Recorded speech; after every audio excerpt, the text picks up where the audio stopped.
subhanahu wa ta'ala is the greatest. He does not need your ibadah, does not need your concentration. Allah is not waiting for your charity.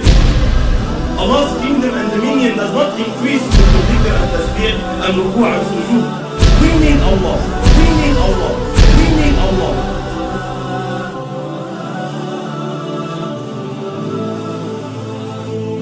The issue of salat, the problem that we are facing with salat is that salat has to do with spirituality.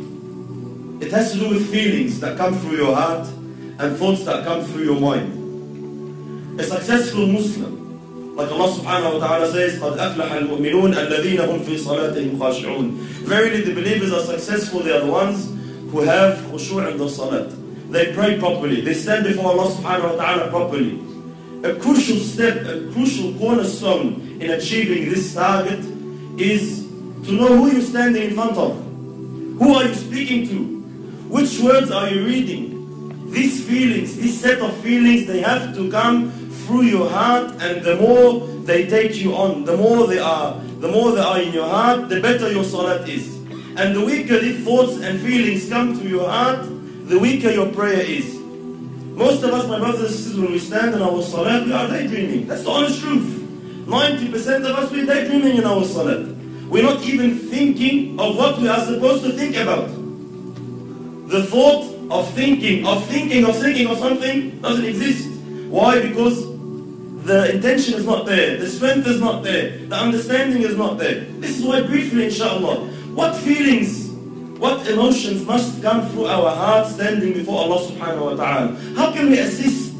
How can we basically amplify these feelings?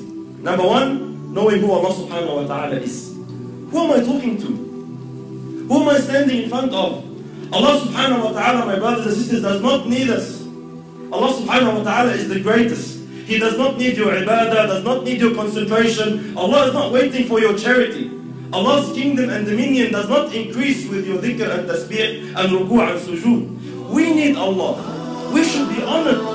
Every single one of us, the second you make takbir, the second you say Allahu Akbar, should be honored.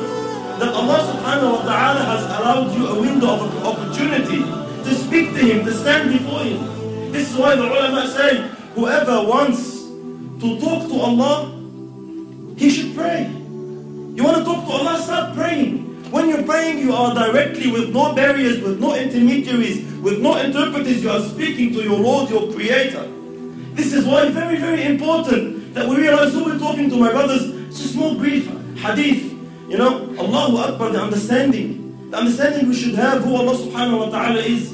Muhammad sallallahu alayhi wa sallam says in the authentic hadith, أَطَّتِ السَّمَاء وَحُقَّ لَهَا أَنْ طَئِتْ. The heavens have squeaked. You know, when you jump on a horse or a camel, the saddle makes a squeaky noise from the weight. أَطَّتِ السَّمَاء وَحُقَّ لَهَا أَنْ طَئِتْ. The heavens have squeaked, and they have a right to squeak. مَا فِيهَا مَوْضَعَ أَرْبَعَ أَصَابِعَ. Our Prophet is saying, our teacher is saying, sallallahu alayhi wa sallam, there's no space of 4 fingers in all this universe. إِلَّا وَمَلَكٌ ساجد لله تعالى, except that there is an angel who has prostrated his head before Allah subhanahu wa ta'ala.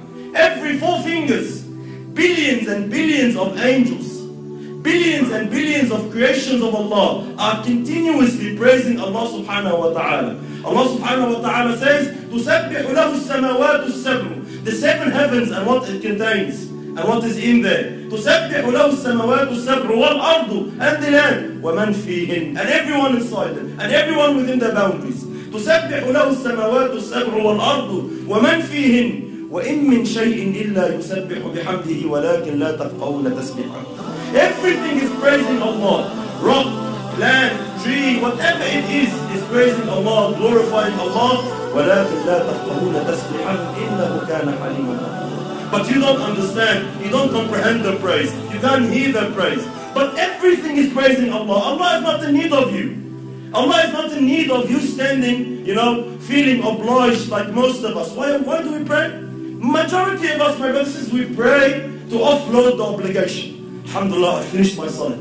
If you come and stand before Allah with this intention, are you unaware that Allah subhanahu wa ta'ala knows exactly what is going through your heart at that stage? When you come and say, you know, I just want to get dhuhr over and done with. You know these feelings that come to us, we don't say them in public. No one comes and says, Allah, let's pray. No one says that. No one says to his man, get over and done with, khalas. We say, let's go pray over in my heart. Allah, please, let's go over and done with. This feeling that I'm praying just to offload the burden of salat is not the right feeling you should have. You should be honored, my brothers and sisters, wallahi, in issues of dunya. When we deal in our dunya here, with human beings like us, wallahi, subhanallah, if you stand in front of someone you're afraid of, like a judge in court, or a bully of some sort in Auburn, or a president, a prime minister, an ASIO agent, wherever you stand in front of, what happens to you naturally, without no motivation, without no one to have to give you a 7-step course on how to fear him? Naturally speaking, subhanallah, your heart starts pounding. You feel something. When you stand in front of the judge and he's about to announce the decision whether you'll got 15 years in jail or not, your heart starts pounding naturally. No one needs to give you a course. Why? Because we are aware who this person is. I know who he is. I know what authority he has. I know what he can do. I know what he can decide now. He can wreck my life. And because I know this, naturally the feeling, the emotion comes naturally. The problem is when we deal with Allah, these feelings do not exist. You stand before Allah and you're daydreaming. We all know Allah knows what's in your heart.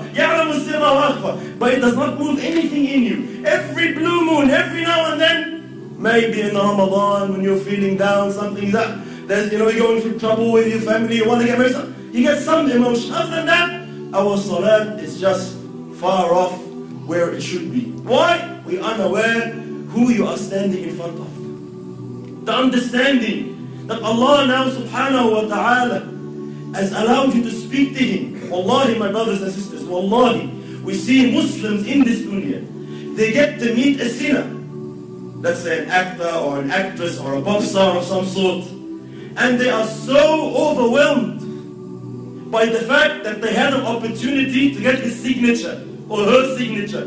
They're just so overwhelmed. They would say, they'll be speechless. I'm actually standing in front of you, I can't believe it. And they'll be so, they'll be so touched that, he's allowed them 5 minutes of his time. We have these feelings with mashayikh even. Sometimes the super shaykh comes from overseas, and we find all the boys and they're, Allah Akbar, I'm giving him salam, I can't believe it. Subhanallah, every time I see such a situation, it always reminds me of Allah. Subhanallah, who is this person? Regardless, all ranks preserved. Who is this person? The Shaykh once said, imagine if you were to meet Muhammad sallallahu alayhi wa sallam, what would you feel? Imagine if Rasulullah said, I'll give you 5 minutes of my time, come meet me. What would you think? Would you daydream? Would you be sitting with Rasulullah thinking of your wife? Would you be sitting in front of Muhammad sallallahu alayhi wa sallam thinking about work? No way on earth. Why? Prophet of Allah is here. You'll be taken. You'll be absorbed in the discussion.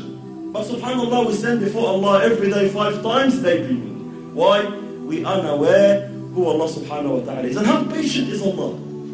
How merciful is Allah subhanahu wa ta'ala, my brothers?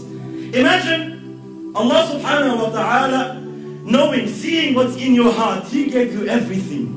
He gave you the wife you're busy with. He gave you the husband you're busy with. He gave you the job you're thinking of. He gave you everything you're thinking about that's distracting you from Him. And He knows that, and He is patient with you. He is Halim subhanahu wa ta'ala. He still accepts you. He still allows you. Subhanallah. Imagine a prime minister allows a peasant to come and meet him for 5 minutes. Says, all right, you have problems, come. I'll allow you to meet the prime minister. But the peasant comes, he enters the office, and he starts playing with things around in the office, forgets about the prime minister. What will happen to this guy? He'll be banned. You will never ever have a chance to meet the Prime Minister again. Why? You're an idiot. We allowed you the chance, we opened the door for you, and you don't want to present your situation. You don't want to say anything. You get busy with something else. Why did you come? Likewise, imagine Allah subhanahu wa ta'ala, the King of Kings, 5 times a day allows you an opportunity to speak to Him, to complain to Him, to beg of Him, to ask of Him, and you are daydreaming. And Allah subhanahu wa ta'ala still allows you. Allah doesn't ban you. Allah doesn't say, this guy is disrespectful. No, Allah is patient. Allah waits subhanahu wa ta'ala. You will understand.